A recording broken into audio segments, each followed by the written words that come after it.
Thank you for coming out to the library today. It's always so nice to see everybody. My name is Sarah Colley. I'm the Community Engagement Coordinator here at the Great Falls Public Library. And this presentation tonight is actually a part of our summer reading program. So summer reading this year, the theme is Unearth a Story. So if you go upstairs on your way out, check out the dinosaur eyeball that's hanging right above the checkout desk, and all of the other cool things that we have all around. And as some of you guys were alluding to earlier, we couldn't let the kids have all the fun. So we planned our own event as well for the summer reading program. There is the adult program, so if you guys want to participate, I know that you are. I don't know if you've signed up for it. But that's a great way to just have some fun in the summer and maybe have a few different experiences than what you would have before. Today we have Andy here with the Montana Dinosaur Center, and it is up in Bynum. It is super cool, and that's where we first met and talked about this, and it was more like, I want to do this, and he goes, okay, so here we are. The Dinosaur Center is really awesome if you haven't been there yet. As soon as we walked in, Stephanie and I, I was like, whoa! So it's super rad. I highly recommend it to everybody here in the room or online later. It's a super cool place. So I'm not going to take up any more time because we're here to learn about dinosaurs, not listen to me. So please join me in welcoming Andy. So, howdy, I'm Andy. I'm one of the paleontologists who works at the Montana Dinosaur Center. Been working there for 4 years now. I do a lot of the rolling in the dirt, digging up bones, as well as researching fossils, getting them ready, called fossil preparation, and the social media posts. And today, I'm doing one of my other jobs, outreach. So, I wanted to make a sciencey sounding title for this so I could put it on my CV. Comparing Holocene Montana's ecosystems to the Two Medicine Formation's ecosystems. But for everybody else's sake, who won't be reading my CV, the more things change, the more they stay the same. So we run into a particular issue. Before I get to that, why should you care what I have to say? Who are we? What do we do? The Montana Dinosaur Center is a small museum with a big impact. Our whole legacy is citizen science. We want to get people involved in the science at every step of the way, whether that's excavating the fossils, helping us to fund the science, learning about them, all sorts of things. So we do have some very exciting things, such as the first discovered baby dinosaur fossils, and some of the only few ones that you can find in North America. We are also looking at naming a few new species of dinosaurs coming from our active dig site, which is always exciting. And we are going to be expanding our museum, doubling in size our exhibit hall, so that we can put more fun things at it. Now, our focus is on Montana fossils. When our founder, Dave Trexler, made the museum, he would have to go to Chicago to see fossils from Montana. His goal was to make it easier for Montanans to see what ancient heritage they had in their own yards. And we've been continuing that. So I hope today, as I educate y'all, I'm continuing that legacy, spreading knowledge and making it easier for Montanans to understand what they have. So if I give you the question, what is Montana? I ask you to bring some images to mind. Do you have something like this, with the Rocky Mountains and an alpine forest? Certainly it covers a good amount of Montana. Or maybe something like this, flatlands and cattle. That's a very large part of Montana. So what I actually want to show is that Montana has a diverse set of ecosystems, so different organisms, inorganic things, all working together. And just for instance, we have our montane forests and alpine tundras. Montane just meaning pertaining to mountains. If you've ever noticed the word Montana, sounds like montane. We're mountain land. Intermountain grasslands, plains forests, and shrub grasslands. You might notice a lot of grasslands make up our ecosystems. If we look at Great Falls on the map here and kind of bring it down here, we're going to be in a plains grassland environment. What does that mean? It's flat and grassy. That's what it boils down to. But that's what it is now. So I mentioned the Two Medicine Formation. This is what our museum primarily digs in. So what is it like currently? It's a stretch along the Rocky Mountain front, about here. Mostly only found in Montana. There's a little bit into Alberta. And it's dry mud rock. There's some sandstone, very complex terms. Mud rock is a rock made out of mud, and a sandstone is a stone made out of sand. That's largely what we're working with. But these are the right types of rocks to hold dinosaur fossils. So that's what it's like now, but more importantly, what was it like? The Two Medicine Formation stretches from about 82 to 74 million years ago, so sizable amount of time. And it was a very, at first, seemingly different environment, but I'm going to try to prove that there are plenty of similarities. So for instance, it's kind of like the African savanna. There were two seasons in the Cretaceous North America. You had your hot and dry season or your hot and wet season. So that's different. Montana's mostly dominated by winter, and then sometimes there's summer. But we're looking at exposed dirt, and then watering holes are going to be a crucial source of water, nutrients, that sort of thing. Again, similar to the savanna. So I'm going to start giving some lists of what's different, what isn't. I'm going to try to convince y'all that while these animals look very different on the surface, they're not that dissimilar to what we have now. So, I'm sure everybody is familiar with what a cow looks like. Cattle are a very prominent, I won't say wildlife, but animal in Montana. We, for instance, dig on a Charolais cow ranch, so I'm very familiar with these fellas. There's also Black Angus, stuff like that. And surely something like cattle, you know, they're so heavily domesticated, doesn't have an ancient counterpart, people will think, but they do. So, these fellas, hadrosaurs, are duck-billed dinosaurs, were in fact what we call the cows of the Cretaceous. And I would like to kind of draw your attention to what I have here.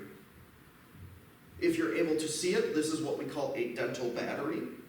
It is a hyper-developed chewing structure with all these diamond-shaped teeth. So why are hadrosaurs cows?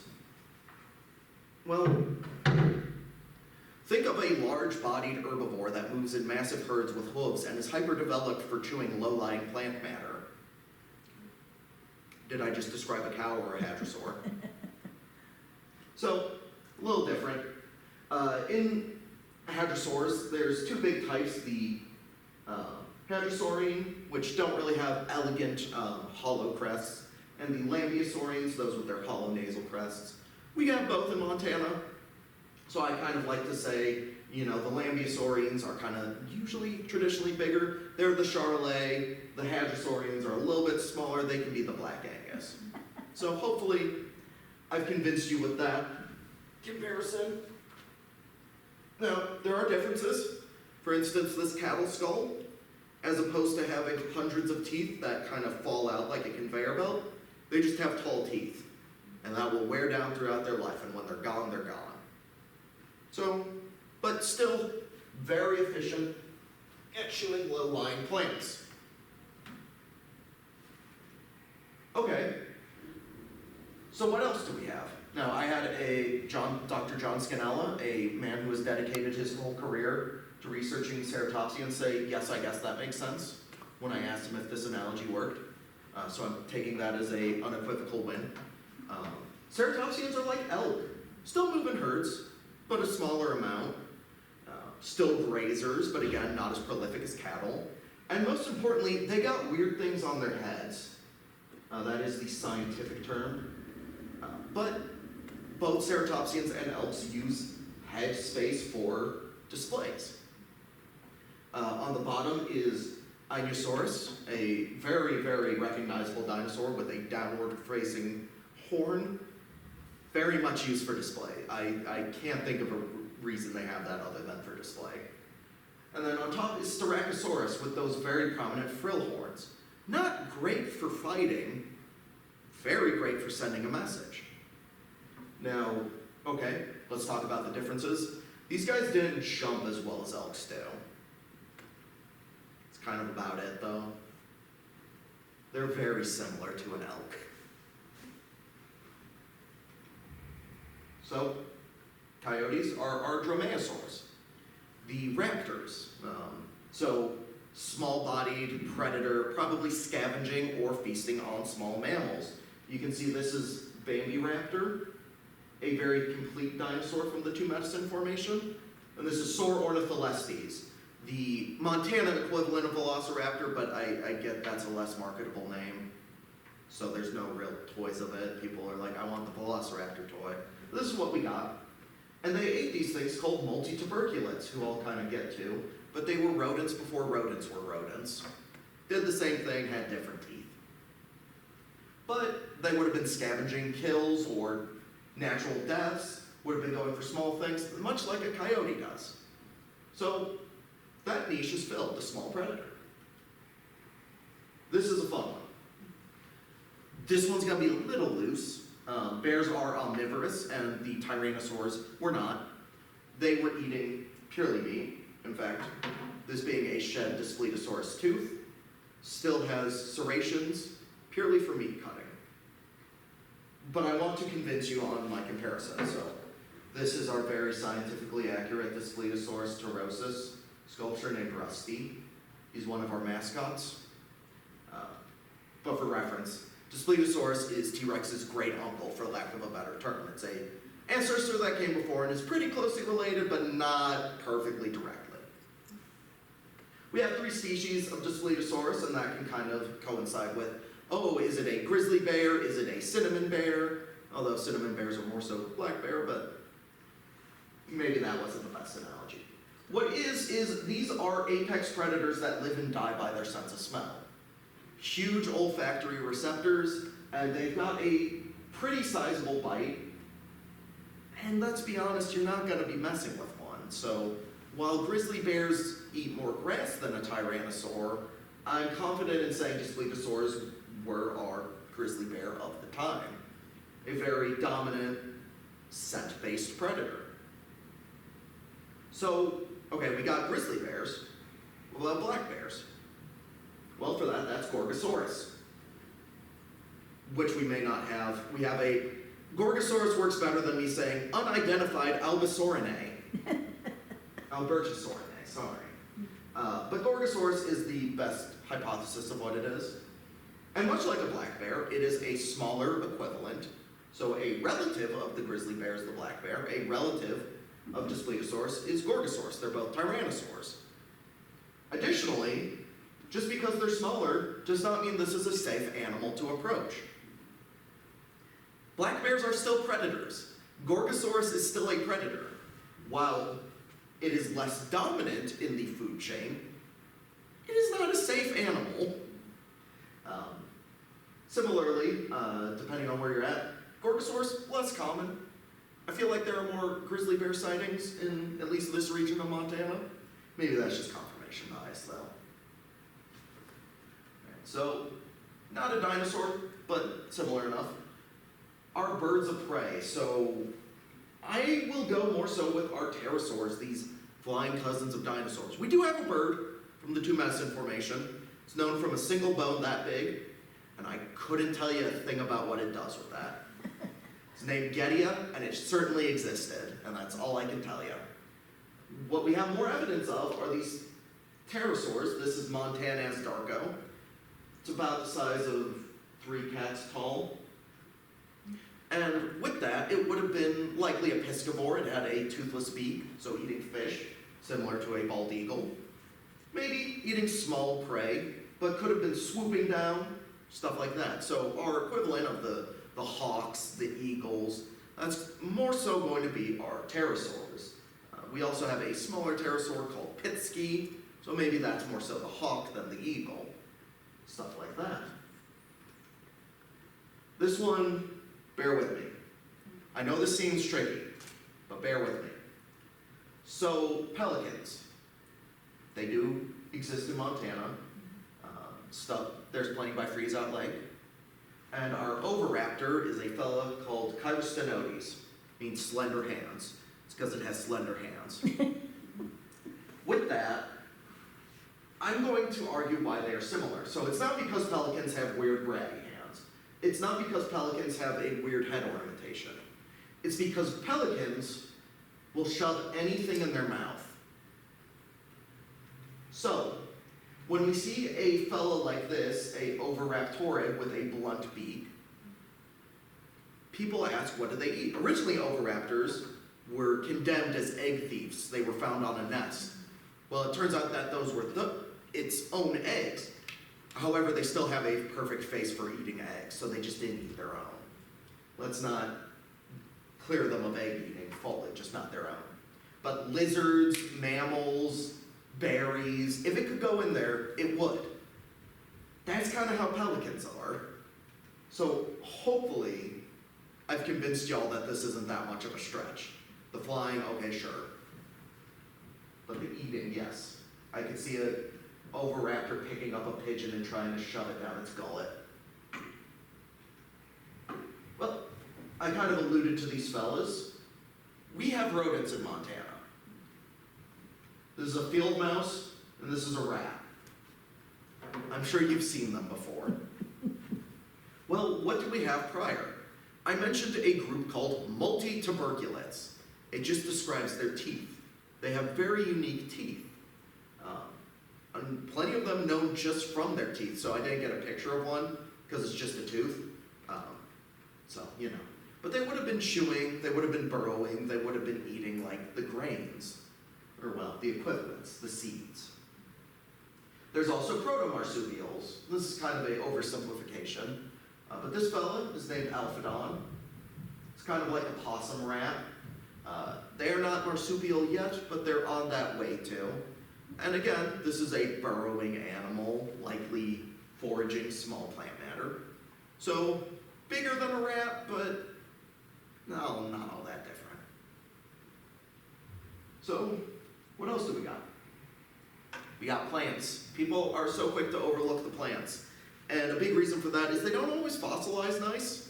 A lot of times I find a coal deposit, and I can say that's plants. And people will ask, well, which one? And the answer I can give is one with carbon. But we do have some very well preserved ferns. So instead of grass had only just started evolving in the Cretaceous. We had a few clumps here and then maybe miles down. What we had was ferns. So the Two Medicine Formation I mentioned being similar to the African savanna, but replace all that grassy stuff, those grass patches, with fern patches. Ferns are actually easier to eat than grass. I know that sounds weird, but grass incorporates silica into its structures, which is why it breaks down teeth. It's not easy though. Hadrosaurs still had to shed their teeth. So this is the low-lying vegetation. Okay, what about the high-lying vegetation? Which one of these do you think is the ancient species and which one do you think is the modern species? I lied, they're both. So both of these conifer species have been found in the Cretaceous as well as in modern Montana. So this is probably the pinnacle of the more they change, the more they stay the same. The equivalent of a conifer is a conifer. So that's the analogy there. Now here's my bonus round.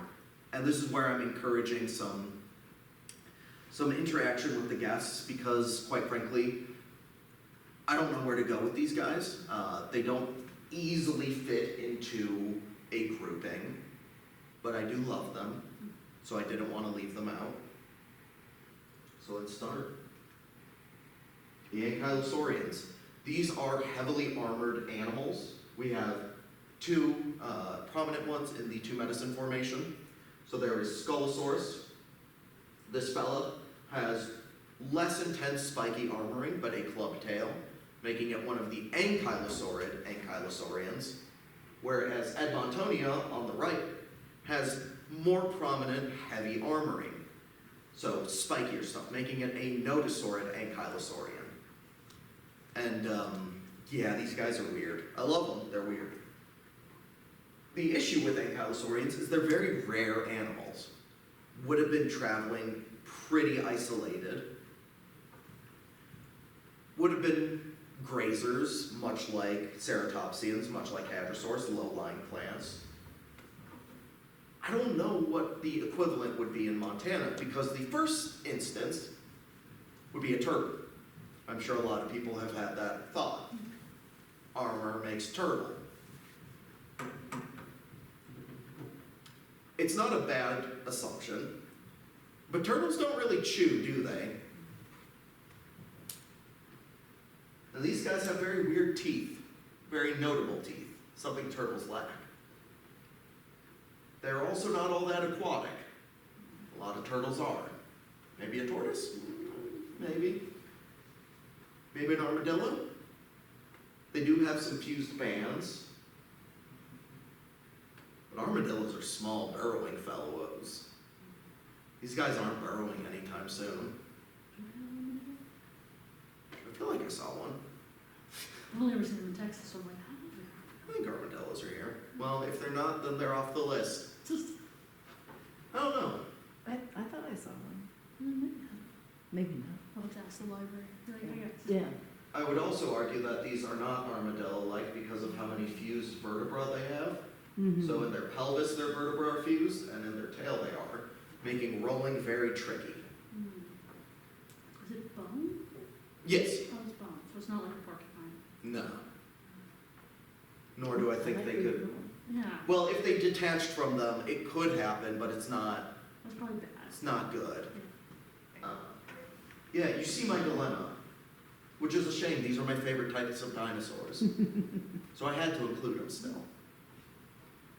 I don't know. Maybe they are. What's a good loner animal?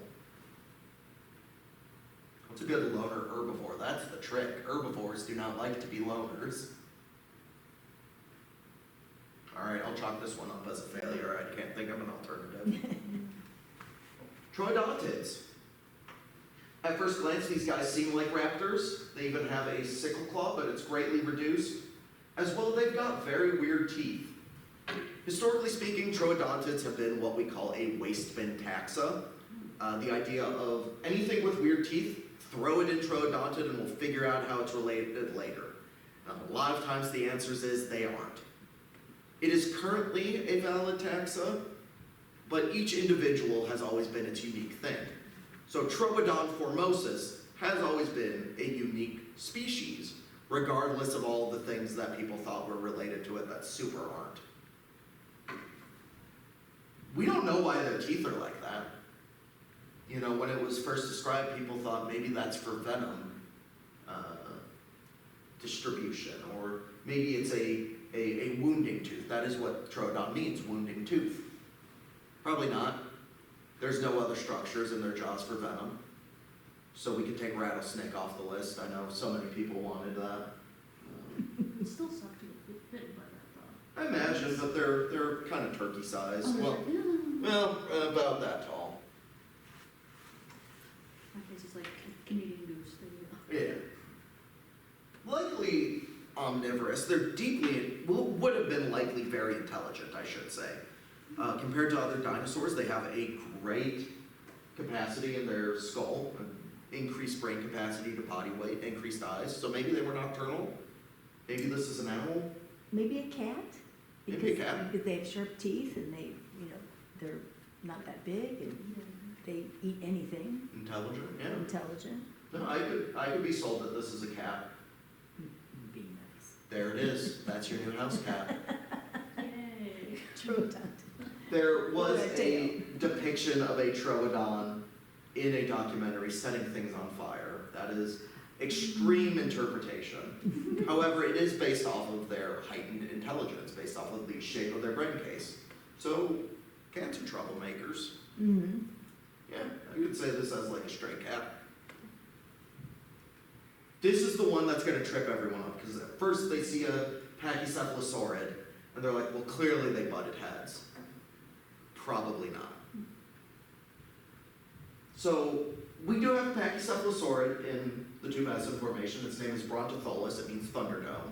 It's named after a Mad Max movie. And you may notice, it's got a very round skull. All pachycephalosaurids have pretty rounded domes. Round is not a good shape for butting heads. If you look at bighorn sheep, for instance, they have very flat skulls. Additionally, when we look inside the skull of this, pure bone. Bighorn sheep's other head-butting animals have pneumatization, partial hollowing, cushioning basically, so that they aren't transferring it directly to their brain. And a third reason why these guys probably weren't butting heads is all the blood vessels that go in their heads.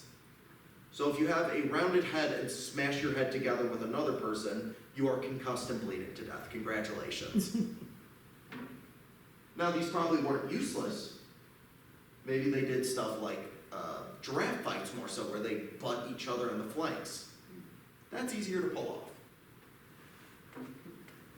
Now, here's my issue. We don't have giraffes in Montana.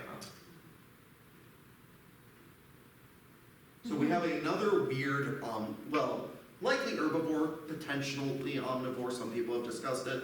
I'm not of the opinion, so we'll just say herbivore. So what are some weird herbivores in Montana? Because I know we want to say bighorn sheep. I know we want to say that or mountain goat. Probably not. They were more on the plains, maybe more pronghorn. We haven't used pronghorn yet. We haven't used pronghorn yet, and they are related to giraffes. However, we have a hard time recognizing these guys' speed, but I guess pronghorns fit in that they're kind of goofy fellows, and these guys are kind of goofy. If one of those like jumped out in the highway at me, I would freak. What is that? It's kind of a mid-bodied herbivore, not large like the hadrosaurs who could get up to 40 feet long. This is a cat for scale, so it's roughly like 7 cats long. So, pronghorn isn't bad. Pronghorn might be the best we got, and that's saying something. Yeah. So this is a thought experiment I always like to engage people with, is how can we figure out an analog for these animals when sometimes their closest living relative is a finch or a chicken? How do we assess some of their behavior? You know, we look in the fossil record and we see what we can through the biomechanics, what is required for it to be alive. We look at trace fossils, fossilized behavior. But it comes to a tricky element. I hope I can convince y'all that we can compare them to animals. These are animals. They're not display pieces. They're not movie monsters. They were animals. But it's hard to find a one-to-one answer. They filled these niches similar to a lot of the animals we have, the ecological niche, but they filled them in different ways that made them unique enough. So it's sort of a thing I like to teach of. Comparison is great, analogy is great, but it prompts more than just that. It prompts compare and contrast. So even some of my best examples, the best example, the hadrosaurs and the cows, is flawed. Cows are not reptilian. I've already failed you. Cows do not have scales. Cows do not regrow their teeth. Cows do not have hollow crests growing from their nasal. But does that make these dissimilar? I guess I don't really have a perfect answer for that. I think analogy is a perfect way to start learning and a perfect way to prompt more discussion. Now, of course, if you're interested in more discussion, I am one of the paleontologists at the Montana Dinosaur Center. I focus a lot on outreach, on scientific education. I like to find new ways to teach people in digestible ways. I hope this was something that was digestible as well as educational. If you want to learn more about our museum, We are located in Bynum, Montana. A QR code can take you to our website, as well as the website here, tmdinosaurcenter.org. We take people digging with us. That is our big thing. You know, not everybody can volunteer weeks of their time out, so we offer day programs. We can take you digging, or we can take you on just a educational tour. And I may have cheekily included, if you use code AREMP when booking, you can get 5% off. Use that code instead of anybody else's, because it's my code, which makes it better. Now, there's also social media, where you can stay involved, learning what our museum's doing, what we're up to, as well as whatever silly thought I have at the time that I think will do well. Our social media on Facebook is the Montana Dinosaur Center, and on Instagram it's TM Dinosaur Center. Additionally, we have a podcast, Fourth Favorite Hat. It is aimed at recreating the inane gibberish that me and my co-hosts have while working at the dig site. Some guests have even said their favorite part of the dig is the random nonsense we have thrown at each other, verbally, not physically. And Fourth Favorite Hat is one of such stories where my co-host Brett asked me to list my 5 favorite hats. A week later, he saw me wearing my 4th one, commented, and caused a married couple to argue, because they didn't know each other's top 5 favorite hats. But I'm here to answer questions. I'm here to handle any comments or critiques you may have. Andy, why don't you walk the teeth down a little, we could not see it from, I Oh, couldn't. my apologies. I'd love for them to see all the teeth that we have back there. These So- are, they're not gonna reach out and grab it out of your hand. So- Well, careful. There you go. Let me get the rest. Yeah, no. We got some grabby hands. Do you want the cow skull too, or do y'all know what Oh, yeah, cow oh, skull show is? it, yeah, let them see it up close and compare, Bring me a yeah. cow skull.